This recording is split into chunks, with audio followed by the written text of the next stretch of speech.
అందరికీ నమస్కారం. నేను మీ దేవి. వెల్కమ్ టు మనసుకో కథ. మిసెస్ వైశాలి 15వ భాగం. మరి ఈ రోజు ఎపిసోడ్లో ఏం జరగబోతుందో చూద్దామా? దానికన్నా ముందు కథ నచ్చితే లైక్ చేయండి, హైప్ ఇవ్వండి, కామెంట్ చేయండి, సబ్స్క్రైబ్ చేసుకోండి. శ్రావణి, వైశాలి ఇంకా ఫ్రెష్ అవ్వలేదా? కనీసం నిద్ర లేచిందా అని శేఖర్ని పక్కగా జరిపి లోపలికి వస్తుంది.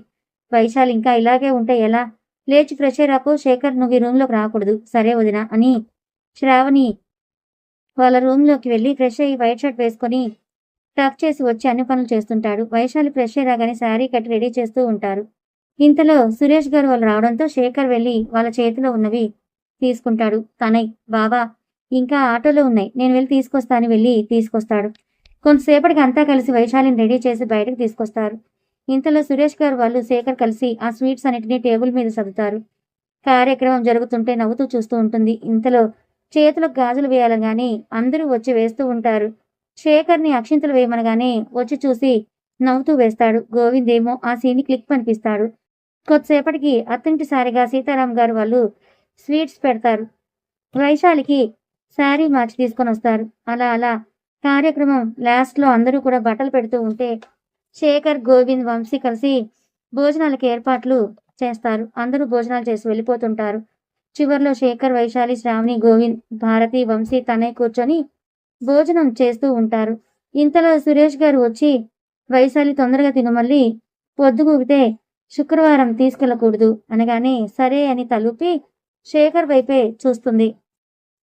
ఇంతలో సురేష్ గారు వచ్చి వైశాలి తొందరగా తిను, మళ్ళీ పొద్దుగూగితే శుక్రవారం తీసుకెళ్ళకూడదు అనగానే సరే అని తలుపి శేఖర్ వైపు చూస్తుంది. శేఖర్ నెమ్మదిగా, జాగ్రత్త, సరేనా? ఏదైనా అవసరం ఉంటే కాల్ చేయి అంటే అవసరం లేకపోతే కాల్ చేయొద్దా? నేను అలా అనలేదే. సర్లేండి అని తింటూ ఉంటుంది సైలెంట్గా. శేఖర్, జాగ్రత్తగా చూసుకొని నడవడాలు చెయ్యి. ఎక్కడ పడితే అక్కడికి తిరిగాయి, మాకు అర్థమవుతుందా చెప్పేది? సరే అండి. ఏమైంది ఇప్పుడు? నాకు వెళ్ళాలని లేదు, భయంగా ఉందండి. పోయి మామయ్య గారితో మాట్లాడినా ఇక్కడే ఉంటుందని చెప్తా. వద్దండి, వెళ్తాను. భయపడకు, సరేనా? నేను ఆఫీస్ పని మీద వెళ్తున్నాను, ఒక 1 వీక్ ఉండను. అవునా, జాగ్రత్త అయితే అని భోజనం అయిపోవడంతో లోపలికి వస్తారు. శాంతి గారు చూసి బయలుదేరదామా అనగానే ఇప్పుడే వస్తాను రూమ్లోకి వస్తుంది. శేఖర్ కూడా అందరి వైపు చూసి ఇబ్బందిగా నవ్వుతూ లోపలికి వస్తాడు. అందరూ వాళ్ళిద్దరిని చూసి నవ్వుకుంటారు. శేఖర్ లోపలికి రాగానే హక్ చేసుకుని ఏడ్చేస్తుంది. మాలోకం, ఎందుకు ఏడుస్తున్నావు? ఏమో అని అనగానే నిన్ను అని శేఖర్ చేతినెత్తి కళ్ళు తుడుస్తాడు. ఏం భయాలు పెట్టుకోకు, సరేనా అని నుదుటిపై ముద్దు పెడతాడు. జాగ్రత్తగా ఉండు అని అన్ని జాగ్రత్తలు చెప్పి పంపిస్తాడు. వైశాలి క్యాబ్ ఎక్కగానే శేఖర్ వేలు చూపిస్తాడు, ఏడవకు అని. సరే అని తలుపుతుంది. ఇంటికి వెళ్ళి శేఖర్ ఫోన్ చేస్తే మాట్లాడి తినేసి పనుకుంటుంది. రోజులు ఫాస్ట్గానే గడుస్తున్నాయి. వైశాలి ప్రిలిమ్స్ ఎగ్జామ్ రేపు అనగా అన్నీ చదువుకుంటూ ఉంటుంది. రాత్రిపూట అందరూ నిద్రపోతారు. ఉదయాన్నే లేచి రెడీ అవుతూ ఉంటుంది. శాంతి, ఎక్కడికే? బయటికి వెళ్ళాలమ్మా, మా ఆయన నేను కలిసి. అల్లుడు గారు వస్తున్నారా ఇప్పుడు? అవునమ్మా అని కాఫీ తాగుతూ ఉంటుంది. ఇంతలో హాన్ కొట్టగానే అని పెన్ను అన్ని తీసుకొని బయటకు వస్తుంది. అన్నీ పెట్టుకున్నావా? అని బైక్ ఎక్కుతుంది. శేఖర్ శాంతి గారి వైపు చూసి వెళ్ళొస్తాం అత్తయ్య గారు అనగానే సరే అల్లుడు గారు, జాగ్రత్త అనగానే తలుపుతారు. ఓకేనా అంతా? ముందు మీరు అడ్మిట్ కార్డ్ తీసుకొచ్చారా? అత్తయ్య గారికి కానీ ఎవరికైనా ఏమైనా చెప్పావా? చెప్పొద్దన్నారుగా, ఇంకెందుకు చెప్తాను, సైలెంట్గా ఉంటా. మంచిది, సైలెంట్గానే ఉండు. టాబ్లెట్ వేసుకున్నావా? వేసుకున్నా అండి అని సెంటర్ రావడంతో వైశాలి లోపలికి వెళ్తుంది. శేఖర్ బయట వెయిట్ చేస్తుంటాడు. కొంతసేపటికి వైశాలి బయటికి రాగానే దగ్గరికి వెళ్ళి ఎలా రాసావు? పర్లేదండి, ఏమైనా తినాలి. మళ్ళీ 1 అవర్లో ఎగ్జామ్ అనగానే ఇద్దరూ కలిసి వెళ్ళి హోటల్లో భోజనం చేస్తారు. మళ్ళీ వైశాలి ఎగ్జామ్ రాయడానికి వెళ్తుంది. వైశాలి ఎగ్జామ్ రాస్తున్నంతసేపు ఎందుకు అనీజీగా ఉంటుంది. కొంతసేపటికి మెల్లిగా పెయిన్స్ మొదలవుతాయి. అయినా తట్టుకొని రాస్తూ ఉంటుంది. ఇంకా కొంతసేపటికి తన వల్ల కాక ఇబ్బంది పడుతుంటే ఇన్విజిలేటర్ చూసి జాగ్రత్తగా బయటకు తీసుకొస్తుంది. శేఖర్ గమనించి వెంటనే వస్తాడు. ఏవండి, పెయిన్స్ బాగా వస్తున్నాయి, నా వల్ల కావట్లేదనగానే ఆటో మాట్లాడతాడు. కొంతసేపు అమ్మ దగ్గరలోనే ఉంది కదా అనగానే వైశాలి ఆశ్చర్యంగా చూస్తుంది. తను ఫస్ట్ టైం అమ్మ అని పిలవడం చూసి తన హాస్పిటల్ దగ్గరలోనే ఉండడంతో తొందరగానే వెళ్తారు. జాయిన్ చేసి బయట వెయిట్ చేస్తుంటాడు. గోవింద్కి, వంశీకి, సురేష్ గారికి కాల్ చేస్తాడు. కొంతసేపటికి హాస్పిటల్కి వస్తారు అందరూ. మీకు కవలలు, ఒక్కొక్కరు వెళ్ళి చూసుకోవచ్చు అనగానే శేఖర్ ఆనందంగా లోపలికి వెళ్తాడు. వైశాలి నిద్రపోతూ ఉండడం చూసి నుదిటిపై ముద్దు పెడతాడు. శేఖర్ పిల్లలిద్దరిని ఎత్తుకొని ముద్దు చేస్తూ ఉంటే వైశాలి చూస్తుంది. ఇద్దరిని సీతారాం గారికి ఒకరిని, సురేష్ గారికి ఒకరిని ఇస్తారు. వైశాలి దగ్గర కూర్చొని భయపడిపోయాను తెలుసా, నేను కూడా చనిపోతాయేమో అనిపించింది. పిచ్చి పిచ్చిగా ఉందా? పిచ్చి మాటలు మాట్లాడుతున్నావు? అలా ఏం కాదులేండి. మరి ఎలా అండి? కొంతసేపట్లో డిశ్చార్జ్ చేస్తారంట. ఇంటికి వెళ్ళాక చెప్తా నీ సంగతి. అప్పుడు మీరు నన్ను ముట్టుకోకూడదు కదా! పురుడు వస్తుందిగా. నీకు అతి తెలివి ఎక్కువైందే, రాక్షసిలా తయారవుతున్నావు. అంతా మీ ట్రైనింగే అండి అనగానే శేఖర్ కోపంగా చుట్టూ చూస్తాడు. అందరూ ఆ రూమ్‌లో పిల్లల్ని చూసి మురిసిపోవడంతో బిజీగా ఉండడం చూసి వైశాలి బుగ్గ కొరుకుతాడు. అబ్బా! అనుకుంటూ కోపంగా చెంప మీద చేతిని పెట్టుకొని చూస్తూ ఉంటుంది. ఇంకోసారి నాకు ఎదురు చెప్తే దెబ్బలు పడతాయి. అర్థమైందా? ఏంటి? ఆ దెయ్యం చూపు? అందరూ ఉన్నారు తెలుస్తోందా మీకు? ఎవరూ మన వైపు చూడటం లేదులే. చూసే పెట్టా. చూస్తారు చూస్తారు. ఆ! చూసా అని ఇంకేదో మాట్లాడే లోపల అందరూ వస్తారు. వైశాలి చేతిలోకి తీసుకుంటుంది ఇద్దరిని. పాపనిటివ్వు. నేను పట్టుకుంటా, బాబుని నువ్వు పట్టుకో అని పాపను తీసుకుంటాడు ఆనందంగా. సాయంత్రం సురేష్ గారింటికి వెళ్తారు. బాబుని, పాపని చూసుకుంటూ ఉంటుంది. శేఖర్ బయట ఒక్కడే ఉండడం చూసి వెళ్లి శేఖర్‌కి కొంచెం దూరంలో కూర్చొని ఉంటుంది. ఏంటి ఒంటరిగా కూర్చున్నారు? ఫోన్ పక్కన పెడుతూ ఎగ్జామ్ ఎలా రాసావు? ఏమో అండి. రాయడం రాసా. ఏమో ఏం జరుగుతుందో. మెయిన్స్‌కి ప్రిపేర్ అవ్వు. ప్రిలిమ్స్ క్వాలిఫై అయితే అప్పుడు ప్రిపేర్ అవుతానండి. నీ మూతి పచ్చడవుతాదండి. మీరేం ఆలోచిస్తున్నారో నాకు తెలుస్తోంది కానీ నోరు మూసుకొని ప్రిపేర్ అవ్వండి. నేను చూసుకుంటానన్నాను కదా మొత్తము. నేను మిమ్మల్ని ఒకటి అడగనా అండి? ఏంటి? మీకు ఏ ఇగో ప్రాబ్లమ్ లేదా? నేను ఐఏఎస్ చదువుతున్నాను కదా అనగానే శేఖర్ అని చుట్టూ చూస్తూ ఎందుకంత గట్టిగా మాట్లాడుతున్నావు? నెమ్మదిగా మాట్లాడు.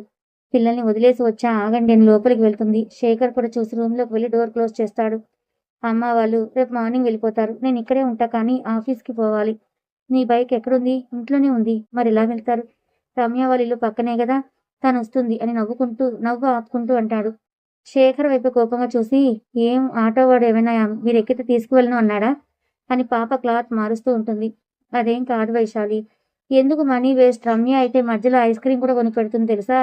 మీకెలా తెలుసు? అని కళ్ళు చిన్నవి చేసి అడుగుతుంది.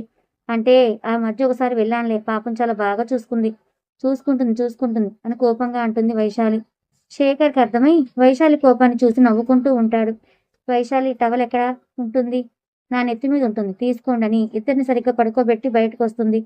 శేఖర్ నవ్వుకుంటూ ఫ్రెష్ అవ్వడానికి వెళ్తాడు. సాయంత్రం అందరూ కూర్చొని నవ్వుతూ మాట్లాడుకుంటూ ఉంటారు. కొంతసేపటికి సీతారాం గారు వెళ్ళిపోతారు. భోజనాలు అయిపోయిన తర్వాత ఎవరి రూమ్‌లోకి వాళ్ళు వెళ్ళిపోతారు.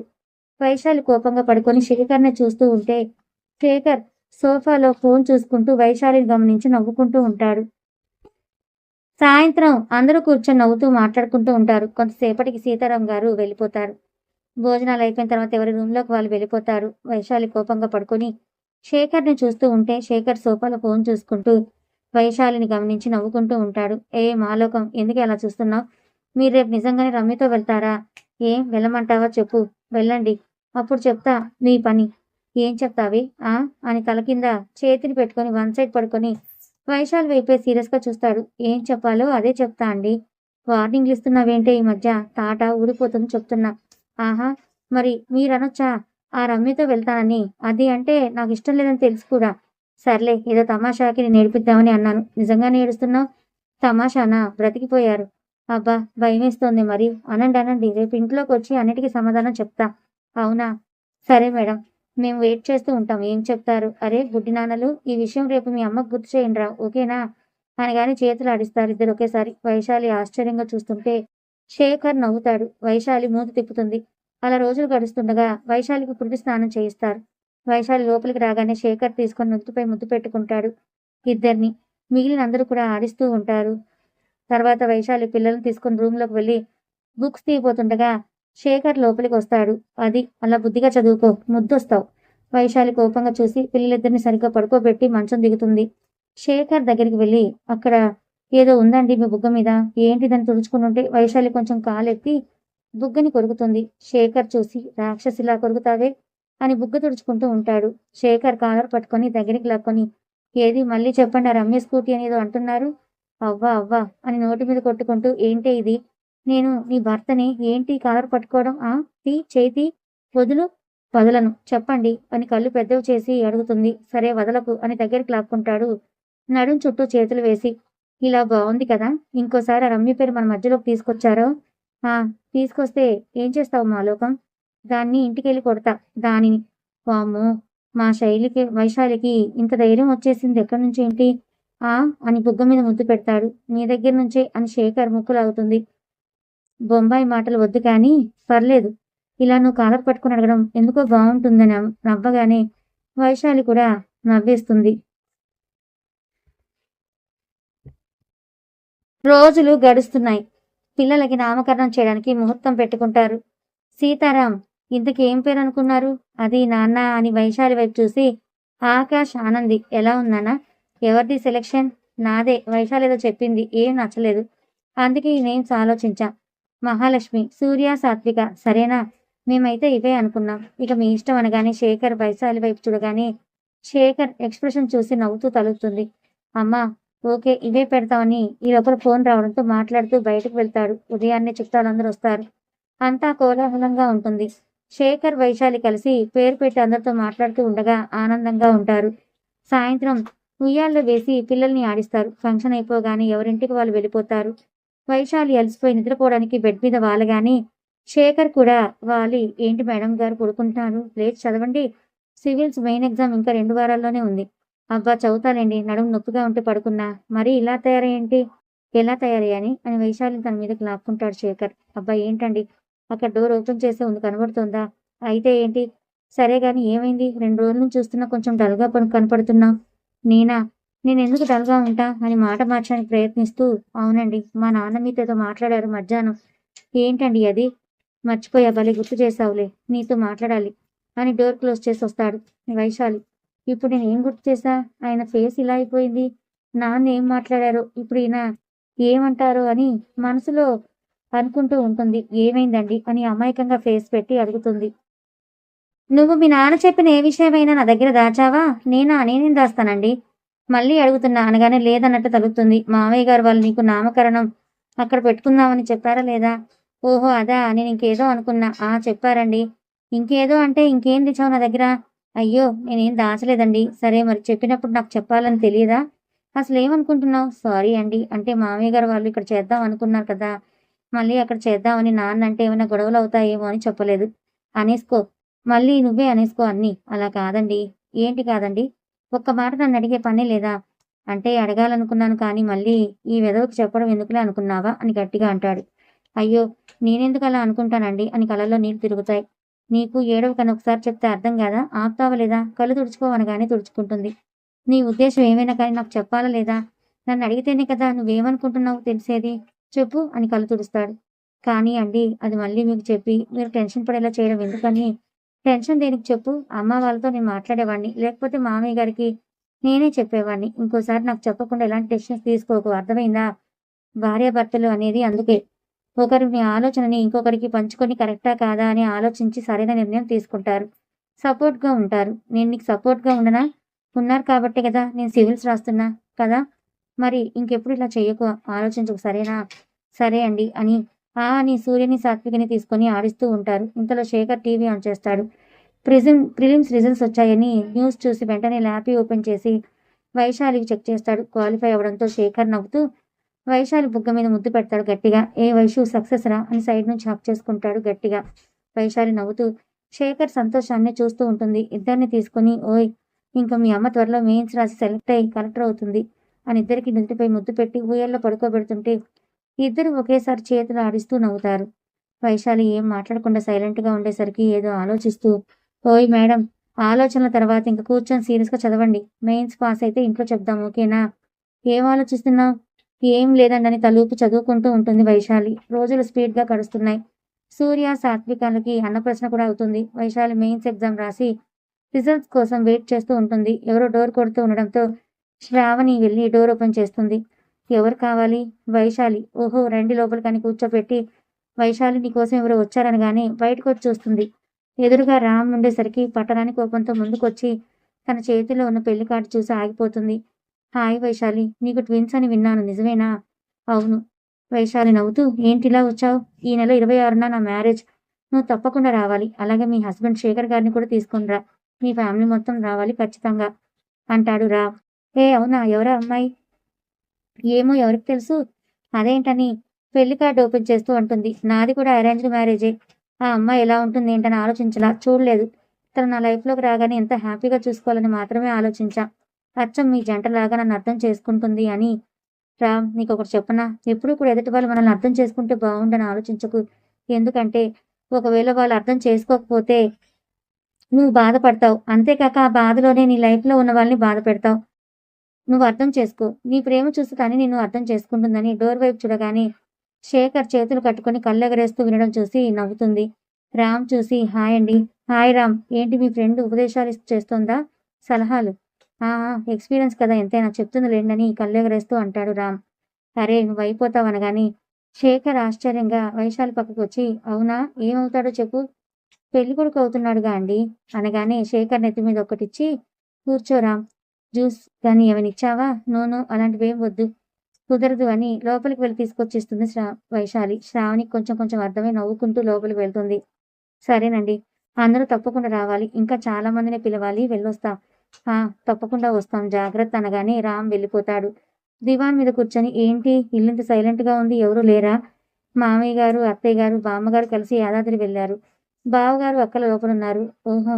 ఆకలేస్తుంది. ఏదైనా చెయ్యి కొంచెం. ఆఫీస్ నుంచి తొందరగొచ్చారే? ఏమి? నన్నక్కడే ఉండిపో అంటావా ఏంటి చెప్పు. సర్దుకొని వెళ్ళిపోతా. హెడేక్ బాగా. నువ్వేంటి వచ్చాడని వెధవ ప్రశ్నలు? ఆ విషయమే చెప్పొచ్చుగా ముందే అని కార్డ్ పక్కన పెట్టి తలకి మర్దన చేస్తుంది. పిల్లలు పడుకున్నారా? ఇప్పటి వరకు ఏడుస్తూనే ఉన్నారు. ఎందుకో మరి. వాళ్ళని పడుకోబెట్టేసరికి నా తల ప్రాణం తోకకొచ్చింది. మొత్తానికి ఒప్పుకున్నావు. నీకు తోక ఉంది అని. ఆ! ఉంది. మీకు తల మీదుందా? అని జుట్టు పట్టుకొని లాగుతుంది వైశాలి. ఒసేయ్ వదులు. వదిన వాళ్ళు ఉన్నారు చూస్తే చండాలంగా ఉంటుంది. అంటే నా పరువు పోతుందనుకో. భార్య కొడితే పరువు తక్కువ మీకు? అంటే అందరి ముందు మేము ఎలా ఉన్నా రూమ్‌లో మీదేగా రాజ్యం. కనీసం బయట కూడా మా రాజ్యం ఉండనివ్వరా? అబ్బో! అవును మరి అని చేతులు వాష్ చేసుకొని చిప్స్ వేయిస్తుంది. అక్క, అక్క ఏంట్రా? చిప్స్ అని ఇచ్చి శేఖర్ చూడడానికి రూమ్‌లోకి వెళ్తుంది. శేఖర్ వంగి ఇద్దరిని లేపుతూ ఉంటాడు. అదేంట్రా ఇలా పడుకున్నారు? లేవండని వాళ్ళ ముక్కు మీద రాస్తూ అమ్మ వచ్చే లోపల లేవండి. లేస్తే అమ్మని ఆడుకుందాం. లేవరేంట్రా మీరు? మిమ్మల్నే చూస్తున్నా. పిల్లలు పడుకుంటే లేపే దాన్నే కదా! అమ్మో! మీ అమ్మొచ్చేసింది. అంత శాడిజం ఏంటండి మీకు? నేను పట్టుకుని 10 నిమిషాలు కూడా పడుకోవడం లేదు. తెలుసా మీకు? పడుకుంటే లేపుతున్నారు వాళ్ళని మళ్ళీ. అయ్యో! అవునా అని చిప్స్ తీసుకొని తింటూ సరే మేడం మీరు చెప్పారుగా అంత ఆస్కార్ పెర్ఫార్మెన్స్ ఏం అవసరం లేదు. కావాలని లేచి నన్ను ఆడుకోవాలని చూస్తున్నారు మీరు. అలా ఏం కాదులే ఊరికే. వాళ్ళతో టైమ్ స్పెండ్ చేస్తూ నిన్ను ఆడుకుంటుంటే చూద్దామని అన్ని తిను అని నోట్లో పెడతాడు. నైట్ మహాలక్ష్మి గారు వాళ్ళు రాగానే భోజనాలు తినేసి ఎవరి రూమ్‌కి వాళ్ళు వెళ్ళి నిద్రపోతారు. మధ్యరాత్రి వేళలో సాత్విక్ లేచి ఏడవడం చూసి వైశాలి లేచేలోపు శేఖర్ భుజాన్ని వేసుకొని బయట తిప్పుతూ ఉంటాడు. ఇంతలో సూర్య ఏడవడంతో సాత్వికాన్ని పడుకోబెట్టి సూర్యని ఎత్తుకుంటాడు. రాత్రంతా తిప్పుతూనే ఉంటాడు. వైశాలికి మెలకువ వచ్చేసరికి శేఖర్ తిరుగుతూ ఉండడం చూసి ఏమైందండి? వీడు అది ఇంచుమించు గ్యాప్‌లో ఏడుస్తూనే ఉన్నారు తెల్లవార్లు అని అంటాడు. కథ ఇంకా ఉంది. మరి ఈ కథ మీకెలా అనిపించింది? తర్వాత ఏం జరగబోతోంది? శేఖర్ వైశాలి కోరుకున్నట్టుగా కలెక్టర్ అవుతుందా? శేఖర్ కోరికను తీరుస్తుందా లేదా? మరి